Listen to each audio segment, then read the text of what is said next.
I want to quickly talk to you about how to calculate adjusted gross income. Don't go anywhere.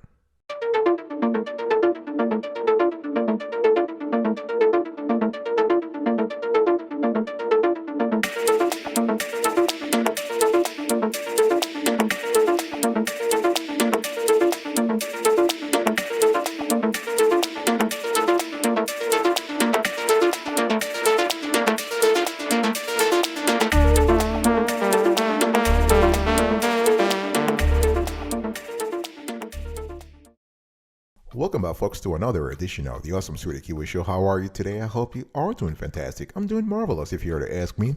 And if you are doing as great as I am, go grab a cup of coffee or tea or vodka and let's roll. Today's convo will be about AGI and MAGI, what I call AGI and MAGI, adjusted gross income and modified adjusted gross income. What is it? Let's first get into the definitions here. What is adjusted gross income? Adjusted gross income is an important number on your federal income tax return. It includes all the money you made during the year, minus adjustments to income, things like retirement plan contributions, student loan interest, and some health insurance premiums.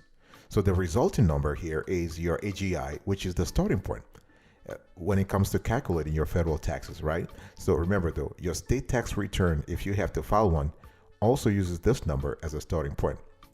And how do you calculate AGI? The first step in calculating your AGI is to figure out your gross income. I'm showing you right now on the screen. You can see we took a little snapshot of the Form 1040. So this includes your gross income for the year, includes things like wages, interest and dividend income, taxable retirement income, and capital gains. So once you have calculated your gross income, you want to refer to the adjustment to income section of Schedule 1 of Form 1040. We're showing this on the screen right now. So because there you want to have a list of all the possible adjustments to income that you can make. So to come up with your AGI, you subtract these adjustments, also known as above the line deductions, from your gross income, right? So here I'm talking about everything from educator expenses, certain business expenses of a reservist, performing artists, and fee-basis government officials. They have to file Form 2106. You have health savings account deduction, Form 8889, moving expenses for members of the armed forces, Form 3903. You have deductible part of self-employment tax. You have the self-employed SAP, simple and other qualified retirement accounts. You have a self-employed health insurance deduction. You have penalty on early withdrawal of savings, alimony payments, IRA deduction, student loan interest deduction, and tuition and fees deduction on Form 8917. So I want you to keep in mind that some of these adjustments to income that used to reduce AGI are no longer available. So specifically, things like the domestic activities deduction was phased out with the passage of the Tax Credit and Jobs Act of 2017.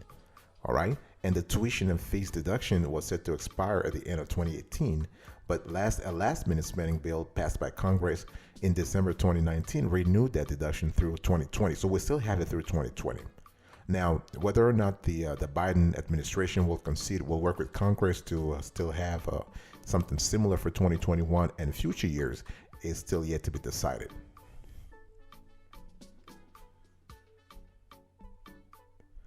So it is very important to, as you are thinking about calculating your AGI, to gather your income statements, because that's what's going to constitute the basis of your income, right? So to determine your income for the year, you got to really you need to gather your paperwork, because income can be in the form of money, property, or services you receive in the tax year. And income includes your traditional salary and wages, which are reported on Form W-2. You have any earnings from self-employment ventures and any other income reporting on 1099 forms like investment dividends and retirement income. Proceeds from broker and barter exchange transactions reported on Form 1099-B. Proceeds from real estate transactions reported on Form 1099-S. If you have any taxable interest reported on Form 1099-INT, and any investment dividends reported on Form 1099 DIV. Those are all considered part of your taxable income. Very important. And in addition, you also need to include these sources of taxable income. You have things like business income, farm income, union strikes benefit, taxable refunds, credits, or offsets of state and local income taxes. Very important. Long-term disability benefits received prior to minimum retirement age, jury duty fees you earn, security deposits and rental property income. If you have awards, prizes, gambling, lottery, and contest winnings, those qualify for taxable income. Back pay from labor discrimination lawsuits.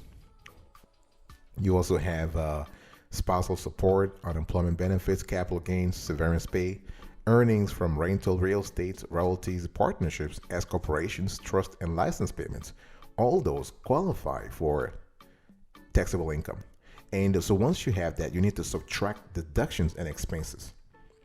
All right. So to arrive at your final AGI, you are allowed to subtract certain amounts from your total income. So I think I've given you a long list before. I'm just going to quickly give you other elements that you might need. So you have classroom expenses for teachers and educators. You have deduction for self-employment tax. So if you are a self-employed person, you can actually deduct the entire amount of what you spend on premiums through the self-employment health insurance deduction. This also applies if the policy covers your spouse and your dependents. You can also deduct qualified performing artists. You can actually deduct expenses by qualified performing artists and other professions.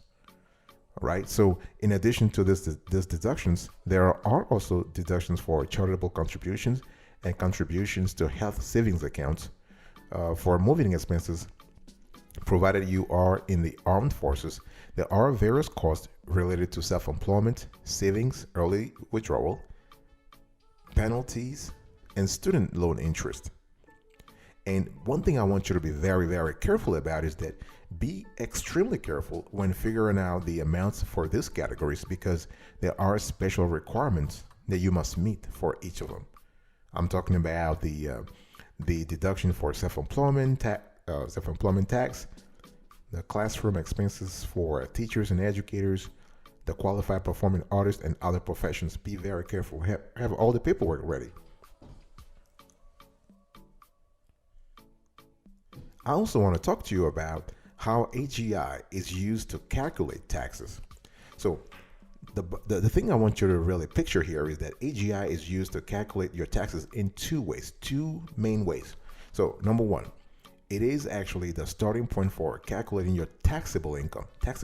That is the income you pay taxes on. So to arrive at taxable income, you need to take your AGI and subtract either the standard deduction or itemized deductions and the qualified business income deductions if applicable. And then that's number one. Number two, if your AGI is high enough, you become ineligible for certain tax deductions or credits.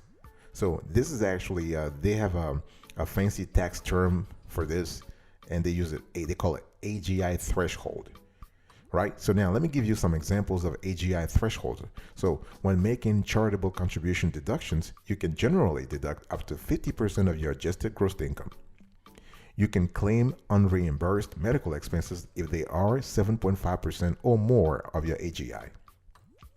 Tax breaks for education, such as the American Opportunity Tax Credit, the Lifetime Learning Tax Credit, and the student loan interest deductions are limited or completely eliminated if your adjusted gross income is too high. Now, what about the MAGI, what I call MAGI, the modified adjusted gross income? Now, the IRS might require you to adjust your adjusted gross income even more by adding back certain adjustments to get your modified adjusted gross income, or MAGI. So let's talk about modified AGI versus regular AGI.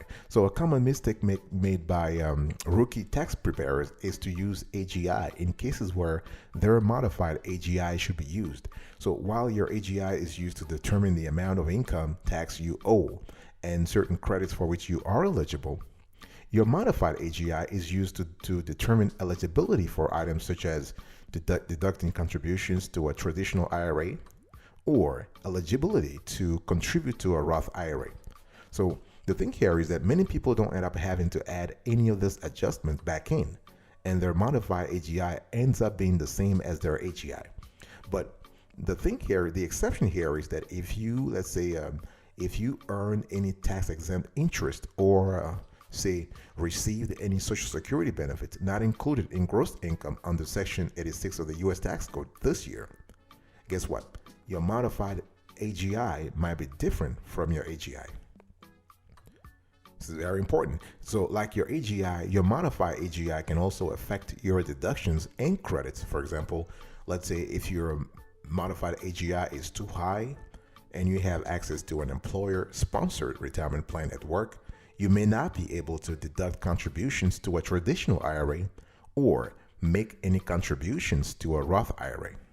So now I think you kind of have an idea why many people consider AGI to be one of the most important numbers on your return. I'll be right back right after this. Don't go anywhere.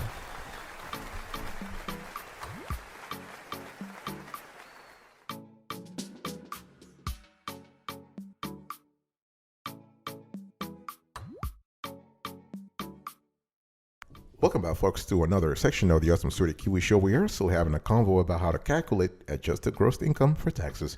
And I'm giving you a step-by-step here. So how does your adjusted gross income affect your taxes? I first told you how the AGI is used to calculate taxes. Now let's talk about how it affects your taxes. Your AGI affects the extent to which you can use deductions and credits to reduce your taxable income. For instance, I think I gave earlier this example. Consider the effect of AGI on medical and dental expenses for taxpayers who itemize. So those who itemize can deduct only the amount of qualified medical and dental expenses that are higher than a certain percentage of their AGI. So for 2020, that limit is once again 7.5% of your AGI. So this means what? It means that if your medical and dental expenses do not exceed 7.5% of your AGI, you likely will not be able to deduct them at all. So AGI related limits also apply to things like deductions for tuition and charitable contributions. So you can generally deduct qualified charitable contributions you made only until the deduction amount reaches 50% of your AGI. So therefore, your AGI has a significant effect on which deductions and credits you can take, as well as how much they are worth. And your adjusted gross income is especially important if you live in a state that collects state income taxes. Think about it, because many states use the AGI from your federal return as the starting point for state income tax calculations. And let's also talk about the kind of income that is not taxed, because some types of income are not taxed. So the following sources of income do not count toward your AGI. You have workers' compensation benefits, child support benefits, life insurance proceeds unless the policy was turned over to you for a price, disability payments, capital gains on the sale of your primary home, money received as a gift or other inherited assets, canceled debts intended as a gift to you, scholarships or fellowship grants, foster care payments, and money rolled over from one retirement account to another, as long as it was executed via a trustee to trustee transfer. So this is pretty much it when it comes to calculating your adjusted gross income. All the things you need to know, but what else do you need to know when it comes to AGI calculation? You want to work with a professional, folks. Very important. If you're listening to me right now and tax is not really your forte, I advise you to work with a professional. Of course, on this show, we're not giving any kind of advice, any kind of fiscal advice or financial advice or investment advice. So everybody's situation is different. So work with a professional. Unless you have time and aptitude to follow the IRS instructions and conduct any necessary research, it might be more practical to use the services of an experienced tax professional. I'm talking here about an EA, an enrolled agent, a CPA, a certified public accountant, a tax lawyer, or anybody who has expertise in tax matters. While the cost of hiring a tax professional may cost you more, it may be well worth it, reconsidering the time saved and frustrations prevented from trying to figure out things on your own. And one thing I also want to say before closing here is that I want to just again emphasize the differences between AGI, modified AGI, and taxable income. So your AGI, and this is the takeaway here. This is a takeaway from today's show. Your AGI is not the income figure on which the IRS will actually tax you. Your final income number, or taxable income, comes from subtracting even more deductions from your AGI. So for the 2020 tax year, the vast majority of taxpayers will likely use the standard deduction rather than itemized deduction. Under current laws, the standard deduction will be $12,400 for single filers and the standard deduction will be $12,400 for single filers and $24,800 for married couples filing jointly. So, modified adjusted gross income is another term related to taxable income and adjusted gross income. So, modified AGI comes into play when you are trying to figure out whether you qualify for certain deductions. For example, if your modified AGI is above certain income limits and you have a workplace retirement plan, you may not be able to take the full deduction for contributing to an IRA. Very important, okay? So this is how you have to kind of think about it. So to calculate your modified AGI, you have to add certain deductions, such as student loan interest, back to your adjusted gross income. So if you didn't claim any of these deductions, your AGI and modified AGI should be the same. So then I'm just trying to give you a quick recap before closing today's show. All right, folks. This is it for today's conversation. I really appreciate your attention. I will speak to you another time. Happy filing, and until next, remember, stay marvelous.